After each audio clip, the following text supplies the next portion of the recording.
Hi ಎಲ್ರಿಗೂ ನಮಸ್ಕಾರ. Welcome to my YouTube channel. ಎಲ್ಲರೂ ಹೇಗಿದ್ದೀರಾ, ಚೆನ್ನಾಗಿದ್ದೀರಾ ಅಂತ ಅಂದ್ಕೊಂಡು ಇವತ್ತಿನ ವ್ಲಾಗ್ನ ಸ್ಟಾರ್ಟ್ ಮಾಡ್ತಾ ಇದ್ದೀನಿ. ನೋಡಿದರೆ ಗೊತ್ತಾಗ್ತಿರುತ್ತೆ ನಾನು ಎಲ್ಲಿದ್ದೀನಿ ಅಂತ. ಅಮ್ಮನ ಮನೆಗೆ ಬಂದಿದ್ದೀವಿ. ನೆನ್ನೆ ಬಂದ್ವಿ. ನೆನ್ನೆ ಬರೋವಾಗೆಲ್ಲ ಏನು ವ್ಲಾಗ್ನ ಮಾಡ್ಕೊಂಡಿಲ್ಲ, ನಾರ್ಮಲ್ ಆಗಿ ಇರುತ್ತೆ ಅಂತ ಏನು ವ್ಲಾಗ್ ಮಾಡ್ಕೊಂಡಿಲ್ಲ. ಬಂದಮೇಲೆ ನೆನ್ನೆ ರಾತ್ರಿ ಎಲ್ಲ ಸಖತ್ತಾಗಿ ಮಳೆ ಬಂತು ನೋಡಿ. ಫುಲ್ ಎಲ್ಲ ಕಡೆ ಕ್ಲೀನಾಗಿದೆ. ಮತ್ತು ಇವತ್ತೀಗ ಬೆಳಗ್ಗೆ ಬೇಗನೆ ವ್ಲಾಗ್ ಸ್ಟಾರ್ಟ್ ಮಾಡಿದ್ದೀನಿ. ಎಲ್ಲೆಲ್ಲ ನೋಡಿ ಫುಲ್ ಮಿಸ್ಟು ತುಂಬಿಕೊಂಡಿದೆ. ಇವತ್ತೇನಂತ ಅಂದರೆ ನನ್ನ ತಂಗಿ ಮದುವೆಗೆ ಮೊದಲು ಚಪ್ರನ ಹಾಕ್ತಾರಲ್ಲ, ಚಪ್ರ ಹಾಕೋ ಶಾಸ್ತ್ರ ಇವತ್ತು. ಹಾಗೆಯೇ ಬೇರೆದೆಲ್ಲ ಮಾಡ್ತಾರೆ. ನಾನು ಕೆಲವೊಂದೆಲ್ಲ ಮರ್ತೋಗಿದೆ. ಇವತ್ತು ಪೆಟ್ಟಿಗೆಗೆ ಹುಡುಗಿ ಕೊಡುವಂಥ ಹುಡುಗಿ ಕೊಡುವಂಥ ಸಾಮಾನುಗಳನ್ನ ಪೆಟ್ಟಿಗೆಗೆ ಜೋಡಿಸೋದು ಅದೆಲ್ಲ ಇರುತ್ತೆ. ಬೆಳಗ್ಗೆ ಬಂದು ವ್ಲಾಗ್ನ ಸ್ಟಾರ್ಟ್ ಮಾಡಿದ್ದೀನಿ. ಎಲ್ಲರೂ ಮನೇಲಿ ಕೆಲಸ ಮಾಡ್ತಿದ್ದಾರೆ, ಅಲ್ಲಿ ಎಲ್ಲ ಸೌಂಡ್ ಆಗ್ತಿದೆ ಅಂತ ಇಲ್ಲಿಗೆ ಬಂದಿದ್ದೀನಿ. ಮತ್ತು ನೋಡೋಣ, ಇವತ್ತಿಂದ ಮದುವೆ ಶಾಸ್ತ್ರಗಳೆಲ್ಲ ಶುರು. ಇವತ್ತಿನ ದಿನ ಹೇಗೆಲ್ಲ ಹೋಗುತ್ತೆ ಎಲ್ಲದು ವೀಡಿಯೋಸ್ನ ಆದಷ್ಟು ಮಾಡ್ಕೊತೀನಿ. ಎಲ್ಲದನ್ನು ನೋಡಿ ಸಪೋರ್ಟ್ ಮಾಡಿ. ನನ್ನ ತಂಗಿ ಏನು ಮಾಡ್ತಿದ್ದಾಳೆ ಅಂತ ತೋರಿಸ್ತೀನಿ. ಫುಲ್ ನೆನ್ನೆ ಎಲ್ಲ ಮಳೆ ಬಂದಿತ್ತು. ಪಾಪ ಮದುವೆ ಗುಡೆಗೆ ಬಟ್ಟೆ ಒಗ್ಸಿದ್ದು ನೋಡಿ. ಒಗಿತೀರ್ದಾ? ಪರವಾಗಿಲ್ಲ.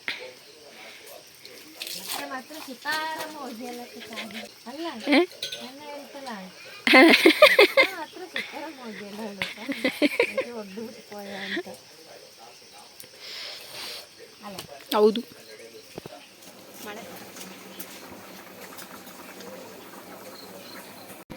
ನೋಡಿ ಇಲ್ಲಿ ಚಿಕನ್ ಸಾರು ಆಗ್ತಿದೆ. ಬೇಬೇಕಾ? ಹಾಯ್ ಮಾಡೋದು. Hi hi. ಯಾವುದೇ ಫಂಕ್ಷನ್ ಆಗಲಿ ಊಟ ಮುಖ್ಯ ಅಲ್ವಾ. ಹಾಗಾಗಿ ಬೆಳಗ್ಗೆನೇ ಇಲ್ಲಿ ನಮ್ಮ ಮನೇಲಿ ಅಡುಗೆ ಆಗ್ತಾಯಿದೆ. ಚಿಕನ್ ಸಾಂಬಾರು, ಅದ್ರ ಜೊತೆಗೆ ಇಡ್ಲಿನ ಮಾಡಿದ್ವಿ. ಇಡ್ಲಿ ಎಲ್ಲ ಮಾಡಿ ಇಟ್ಬಿಟ್ರೆ ಆ ಒಂದು ಕೆಲಸ ಮುಗೀತದೆ. ಆಮೇಲೆ ಅನ್ನ ಸಾಂಬಾರು ಬೇರೆದೆಲ್ಲ ಮಾಡ್ಕೋಬೋದು ಅಂತ ಬೆಳಗ್ಗೆನೇ ಸ್ಟಾರ್ಟ್ ಮಾಡಿದ್ದೀವಿ. ಇದನ್ನೆಲ್ಲ ಮಾಡಿಬಿಟ್ಟು ತಿಂಡಿ ತಿಂದಾದಮೇಲೆ ಮತ್ತೆ ನಮ್ಮ ಮದುವೆ ಹುಡುಗಿ ರೆಡಿಯಾಗಿದ್ದಾಳೆ, ಸ್ಯಾರಿ ಎಲ್ಲ ಉಟ್ಕೊಂಡು. ಹಾಗೆ ಒಂದು ಫೋಟೋ ಶೂಟ್ ಮಾಡೋಣ ಅಂತ ಹೇಳ್ಬಿಟ್ಟು ಫೋಟೋ ತೆಗೆಯೋಣ ಅಂತ ಬಂದ್ವಿ. ಅಷ್ಟರಲ್ಲಿ ಬೇರೆಯವರೆಲ್ಲ ಅಂದರೆ ನಮ್ಮ ಮನೆ ಹತ್ರದವರು, ನೆರೆ ಮನೆಯವರು ಅಂತ ಹೇಳ್ತಾರಲ್ಲ, ಅವ್ರಿಗೆಲ್ಲ ಹೇಳಿದ್ವಿ. ಎಲ್ಲರ ಮನೇಲಿ ನಮ್ಮ ಮನೆ ಹತ್ರ ಏನು ಅಂತಂದರೆ ಎಲ್ಲ ಫಂಕ್ಷನ್ಗಳಿಗೂ ಅವ್ರಿಗೂ ನಾವು ಹೇಳ್ತೀವಿ, ನಮಗೂ ಅವ್ರು ಹೇಳ್ತಾರೆ. ಹಾಗಾಗಿ ಎಲ್ಲರೂ ಬಂದು ಎಲ್ಲರೂ ಸೇರಿಕೊಂಡು ಎಲ್ಲ ಕೆಲಸಗಳನ್ನ ಮಾಡ್ತಾರೆ. ನಮ್ಮೂರಲ್ಲಿ ಎಷ್ಟು ಒಗ್ಗಟ್ಟಂದರೆ ನನಗೆ ಅದೇ ಒಂದು ತುಂಬ ಖುಷಿ ಅನಿಸೋದು. ಜೆಂಟ್ಸು ಲೇಡೀಸು ಎಲ್ಲರೂ ಅವ್ರವ್ರ ಕೆಲಸನ ಮಾಡ್ತಾಯಿದ್ದಾರೆ. ಜೆಂಟ್ಸ್ ಎಲ್ಲ ಚಪ್ರ ಹಾಕ್ತಾಯಿದ್ರೆ ಲೇಡೀಸ್ ಎಲ್ಲ ಒಳಗಡೆ ಎಲ್ಲ ಕೆಲಸನ ಮಾಡ್ತಾಯಿದ್ರು. ನಮ್ಮ ಅಣ್ಣ ಚಪ್ರ ಹಾಕುವಾಗ ಕೆಳಗಡೆ ಹಾಕಿದ ಸಿಮೆಂಟ್ನೇ ತೂತ ಮಾಡಿಬಿಟ್ಟು ಚಪ್ರ ಹಾಕ್ಬಿಟ್ಟ. ಚಪ್ಪಲ್ಗೆ ಎಷ್ಟು ಬೇಕು ಫುಲ್ ಸ್ವಾಗತ ಕೋರ್ದು ಚಪ್ಪಲ್ಗೆ.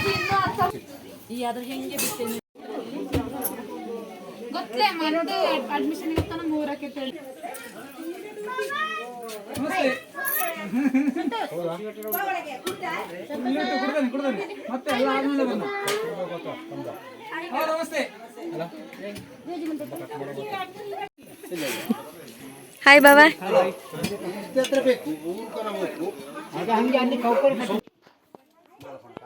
ನಾಳೆ ಮಧ್ಯಾಹ್ನ ಅಣ್ಣನ ಕರ್ಕೊಂಡು ಬನ್ನಿ.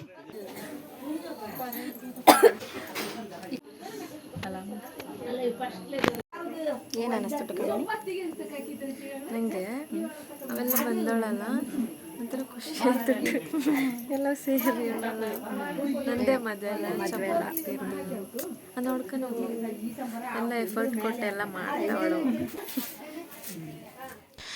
ಮನೇಲಿ ಮದುವೆ ಅಂದ್ರೇ ಒಂಥರ ಡಿಫ್ರೆಂಟ್ ಎಕ್ಸ್ಪೀರಿಯನ್ಸ್. ಅದನ್ನು ನನ್ನ ತಂಗಿ ಕೇಳ್ತಾಯಿದ್ದೆ, ಹೇಗೆ ಅನ್ನಿಸ್ತಿದೆ, ಏನು ಅನ್ನಿಸ್ತಿದೆ ನಿನಗೆ ಅಂತ. ಅವಳಿಗೊಂಥರ ಖುಷಿ ಅನ್ನಿಸ್ತಿತ್ತು. ಅಂದರೆ ನಮ್ಮೂರಲ್ಲಿ ನಾನು ಹೇಳಿದ್ನಲ್ಲ, ಎಲ್ಲರೂ ಸೇರಿಕೊಂಡು ಎಲ್ಲ ಕೆಲಸಗಳನ್ನ ಮಾಡ್ತಾರೆ, ಎಲ್ಲರೂ ಬಂದಿದ್ದಾರಲ್ಲ ಅಂತ. ಅದಾದ ನಂತರ ನಾವು ಜಾಸ್ತಿ ಮಾತಾಡೋದಕ್ಕೆಲ್ಲ ಆಗಲಿಲ್ಲ. ಮದುವೆ ಮನೆ ಅಂದಮೇಲೆ ಸಾಕಷ್ಟು ಕೆಲಸಗಳಿರುತ್ತೆ. ಅದರಲ್ಲೂ ನಾನು ವೀಡಿಯೋಸ್ ಮಾಡ್ಕೊಂಡು ಮಾತಾಡ್ಕೊಂಡು ಕೂತ್ರೆ ಸರಿಯಲ್ಲ ಅಂತ ಹೇಳ್ಬಿಟ್ಟು ಎಲ್ಲ ಕೆಲಸಗಳು ಮಾಡೋದಕ್ಕೆ ಅಂತ ಹೋದೆ. ಮತ್ತು ಇಲ್ಲಿ ಎದುರುಗಡೆ ಇವಾಗ ಚಪ್ರ ಎಲ್ಲ ಹಾಕಿ ಆಯಿತು, ಅದಕ್ಕೆ ಸೊಪ್ಪು ಹಾಕ್ತಾ ಇದ್ದಾರೆ. ಸೊ ಇದು ಹಲಸಿನ ಮರದು. ಹುಡುಗಿ ಮನೆಯಿಂದ ಇಳಿದು ಹೋಗೋದಾದರೆ ಇಳಿದು ಹೋಗೋ ಥರ ಹಾಕ್ತಾರಂತೆ. ಮನೆಗೆ ಅಂದರೆ ಗಂಡು ಮಕ್ಕಳು ಮದುವೆ ಆದರೆ ಸೊಸೆ ಬರೋದಲ್ವ, ಹಾಗಾಗಿ ಹತ್ತೋ ಥರ ಅಂದರೆ ಕೊಂಬೆನ ತಿರುಗಿಸಿ ಹಾಕ್ತಾರೆ. ಇವಾಗ ಈಗ ಹಾಕ್ತಿದ್ದಾರಲ್ಲ, ನಮ್ಮ ಮನೆಯಿಂದ ಹುಡುಗಿ ಇಳಿದು ಹೋಗ್ತಿರೋದು ಅಂತ ಹೇಳ್ಬಿಟ್ಟು ಮನೆಯಿಂದ ಕೆಳಗಡೆಗೆ ಇರೋ ಥರ ಈ ಸೊಪ್ಪಿನ ಕೊನೆ ಅಂದರೆ ಹಲಸಿನ ಮರದ ಕೊನೆನ ಹಾಕ್ತಾ ಇದ್ದಾರೆ.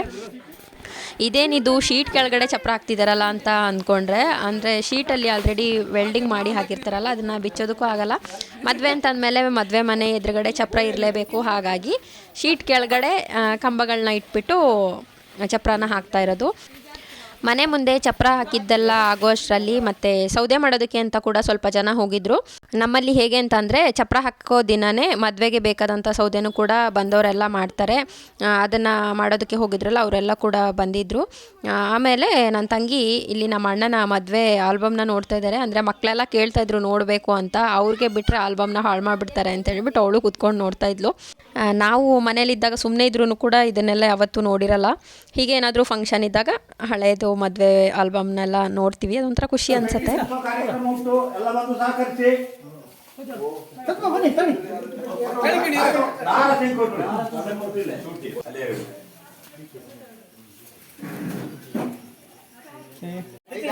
ಇಲ್ಲಿ ಅಣ್ಣ ಅಣ್ಣ ಇದೊಂದು ಹಾಕಿ ಅಮ್ಮಂದೊಂದು ಹಾಕಿದ್ರೆ 29 ಇದು ಇರ್ತದೆ. ಈಗ 28 ಆಗ್ತದೆ, ಇನ್ನೊಂದು ಹಾಕಿದ್ರೆ 29. ಒಟ್ಟು ಸೀರೆ 29 ಅಂತ ಬರ್ತಾಳೆ. ಇವೆಲ್ಲ 5 ಉಂಟು. ಪಾವ ಅಕ್ಕಂಗೆ ಹೊಲಿಸ್ಕೊಟ್ಟಂತ ನೋಡ್ಕೊಂಡು ರೆಡಿ ಬ್ಲೌಸ್ ಎಷ್ಟು? ಚಪ್ರ ಹಾಕಿದ್ದಾದಮೇಲೆ ಬೇರೆ ಏನೆಲ್ಲ ಕೆಲಸಗಳಿತ್ತು ಅದನ್ನೆಲ್ಲ ಮುಗಿಸಿದ್ದಾಯಿತು. ಲೇಡೀಸು ಜೆಂಟ್ಸು ಎಲ್ಲ ಸೇರಿ ಎಲ್ಲ ಕೆಲಸಗಳನ್ನ ಮುಗಿಸಿ ಇವಾಗ ನೆಕ್ಸ್ಟು ನಮ್ಮ ಕಡೆಯಿಂದ ಅವರಿಗೆ ಆತಿಥ್ಯ ಕೊಡಬೇಕಲ್ಲ, ಅಂದರೆ ಸ್ನ್ಯಾಕ್ಸು ಮತ್ತು ಊಟ ಎಲ್ಲದೂ ರೆಡಿ ಮಾಡಿದ್ವಿ. ಮನೆ ಒಳಗಡೆ ಲೇಡೀಸ್ ಕೂತಿದ್ರೆ ಮನೆಯಿಂದ ಹೊರಗೆ ಅಲ್ಲಿ ಜಾಗ ಇದೆಯಲ್ಲ, ಅಲ್ಲಿ ಜೆಂಟ್ಸಿಗೆ ಎಲ್ಲ ವ್ಯವಸ್ಥೆನ ಮಾಡಿದ್ವಿ. ಫುಲ್ ಎಲ್ಲರೂ ಇವಾಗ ಎಂಜಾಯ್ ಮಾಡ್ತಾ ಇದ್ದಾರೆ. ಇದೆಲ್ಲ ಹೇಗೆ ಅಂತಂದರೆ ನಮ್ಮ ಕಡೆ ಎಲ್ಲರೂ ಎಲ್ಲ ಸೇರಿಕೊಂಡು ಕೆಲಸಗಳನ್ನ ಮಾಡ್ತಾರೆ. ಆಮೇಲಿಂದ ಇವೆಲ್ಲ ಕಾಮನ್. ಇಲ್ಲಿ ಬಾಟ್ಲುಗಳನ್ನ ನೋಡಿದರೆ ಗೊತ್ತಾಗಿರುತ್ತೆ ಈ ಮನೇಲಿ ಎಷ್ಟು ಫಂಕ್ಷನ್ಗಳು ನಡೀತದೆ ಅಂತ. ಅಂದರೆ ನಮ್ಮಲ್ಲೇ ಇಲ್ಲೇ ಎಲ್ಲ ನಮ್ಮ ಫುಲ್ಲೆಲ್ಲ ಮನೆತನದವರು ಏನೇ ಫಂಕ್ಷನ್ಗಳಿದ್ರೂ ಬಂದು ಇಲ್ಲೇ ಮಾಡೋದು. ಆದ್ದರಿಂದ ಆವಾಗ ಯೂಸ್ ಮಾಡಿದ್ದು ಕೂಡ ಇದೆ. ಇವತ್ತು ಒಂದೇ ದಿನದಲ್ಲಿ ಅಷ್ಟೆಲ್ಲ ಬಾಟ್ಲು ಖಾಲಿ ಮಾಡಿದ್ರಾ ಅಂತ ಅಂದ್ಕೋಬೇಡಿ. ಎಲ್ಲರೂ ಸೇರಿರ್ತಾರಲ್ಲ. ಇಲ್ಲಿ ನಾನು ಹಳೆ ವಿಡಿಯೋದಲ್ಲಿ ಕೂಡ ಹೇಳಿದ್ದೀನಿ, ಕೊಡಗಲ್ಲಿ ಇದೆಲ್ಲ ಮಾಮೂಲಿ. ಇದನ್ನು ನೋಡಿ ಮದುವೆಲಿ ಇವರೇನು ಈ ರೀತಿ ಮಾಡ್ತಾರೆ ಹಾಗೆ ಹೀಗೆ ಎಲ್ಲ ತಿಳ್ಕೊಬೇಡಿ. ಇದೆಲ್ಲ ವ್ಯವಸ್ಥೆಗಳು ಇಲ್ಲ ಅಂತಂದರೆ ಅದು ಮದುವೆನೇ ಅಲ್ಲ, ಕೆಲವು ಫಂಕ್ಷನ್ಗಳೇ ಅಲ್ಲ ಅನ್ನೋ ಥರ ಕೊಡಗಲ್ಲಿರೋದು. ಇದೆಲ್ಲ ಸಾಮಾನ್ಯ. ಬೇರೆ ಈ ಕಲ್ಚರ್ ಬಿಟ್ಟು ಬೇರೆಯವ್ರು ನೋಡಿದವ್ರಿಗೆ ಅನಿಸುತ್ತೆ ಇದೇನು ಕುಡಿಯೋದು ತಿನ್ನೋದು ಅಂತ ಮದುವೆಗಳಲ್ಲೂ ಮಾಡ್ತಾರಲ್ಲ ಅಂತ. ಇಲ್ಲಿ ಕೆಲವೊಂದು ಅಂದರೆ ದೇವ್ರ ಕಾರ್ಯನೆಲ್ಲ ಮಾಡುವಾಗ ಹಾಟ್ ಡ್ರಿಂಕ್ಸ್ನ ಕೂಡ ನೈವೇದ್ಯವಾಗಿ ದೇವರಿಗೆ ಇಡ್ತಾರೆ. ಆದ್ದರಿಂದ ಇದೆಲ್ಲ ಇಲ್ಲಿ ಸಾಮಾನ್ಯ ಆಗಿಬಿಟ್ಟಿದೆ. ಎಂತ ಮಾಡುದು ನೀವು? ಪಟಾಕಿ ಹೊಡ್ಸುದಾ? ಅದು ಚಿಕ್ಕಿದ ಮದುವೆಗೆ ಹಾಕಿದ್ದು, ಇದನ್ನ ಚಪ್ರ ಹಾಕೋದು ಅಂತ. ಚಿಕ್ಕಿದ ಮದುವೆಗೆ ಮಕ್ಕಳ ಸಂತೆ. ಹಾಯ್ ಮಾಡಿ ಮಕ್ಕಳೇ.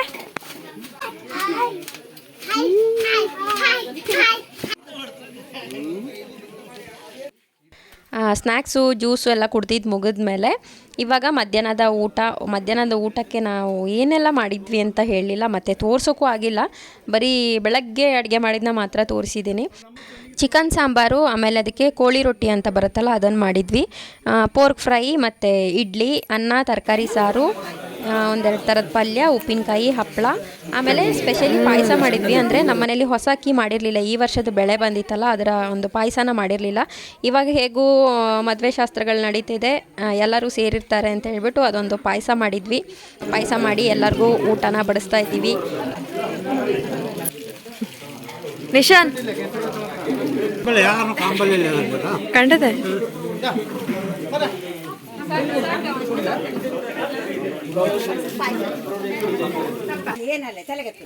ಹಾಯ್ ಆರ್ಯ, ಚಿಕನ್ ಬೇಡ ಬೇಡ.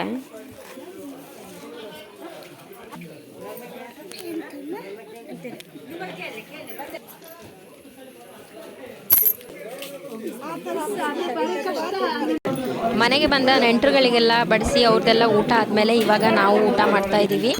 ಇವತ್ತು ಚಪ್ರ ಹಾಕೋದಕ್ಕೆ 60ರಿಂದ 70 ಜನ ಸೇರಿದ್ರು. ಅವ್ರದ್ದೆಲ್ಲ ಊಟ ಮುಗಿಸಿ ಇವಾಗ ನಾವು ಊಟ ಮುಗಿಸಿ ಆದಮೇಲೆ ನನ್ನ ಕಸಿನ್ದು ಮದುವೆ ಇದೆ ಅಂತ ಹೇಳಿದ್ದೆ. ನನ್ನ ತಂಗಿ ಮದುವೆ ಆದಮೇಲೆ ಅವಳ ಮದುವೆನೂ ಇದೆ.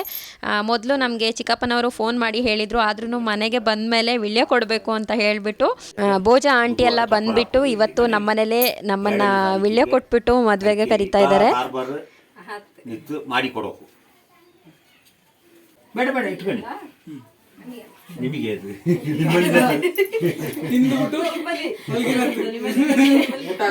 ನಾಡ್ದೆಲ್ಲ ಅದು ಪುಸ್ತಕ ಇನ್ನು ಗಜಿಬಿಜಿ ಗಜಿಬಿಜಿ ಗಜಿಬಿಜಿ ಸೇಕಂತ ನಾನು ನಾಳೆ ಹೋಗ್ತೀನವ ಒಟ್ಟಿಗೆ ಬಂದಿದ್ರೆ ನಾವು ಒಬ್ಬನೇ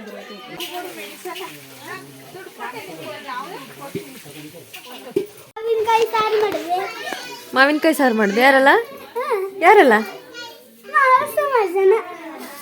ಈಗ ಇಲ್ಲಿ ಉಪ್ಪು ಖಾರ ಕಂಡು ತಿಂಬಲ್ಲ. ಹಾಂ ನೀವು ಸಾರು ಮಾಡಿಕೋದಲ್ಲ ಕಯ್ಯ, ಅದನ್ನೇ ಸಾರ.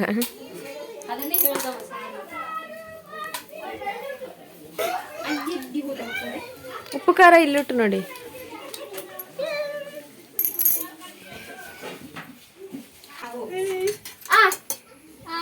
ಇದು ಸಾರಾ? ಹೋ ಹೋ ಹೋ.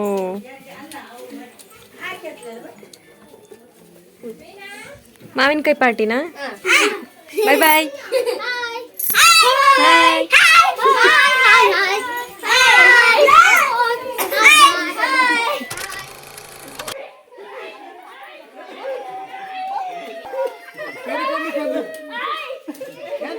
ಕೋಲಿ ಹಗ್ಗ ಜಗಟ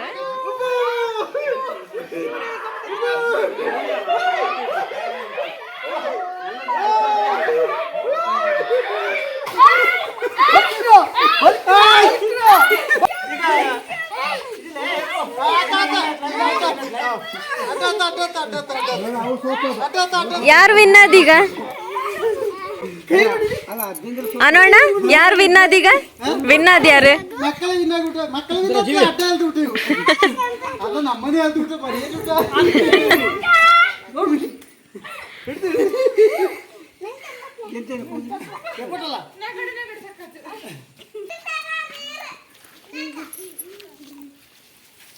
ಇವೆಲ್ಲ ಈಗ ಬಂದು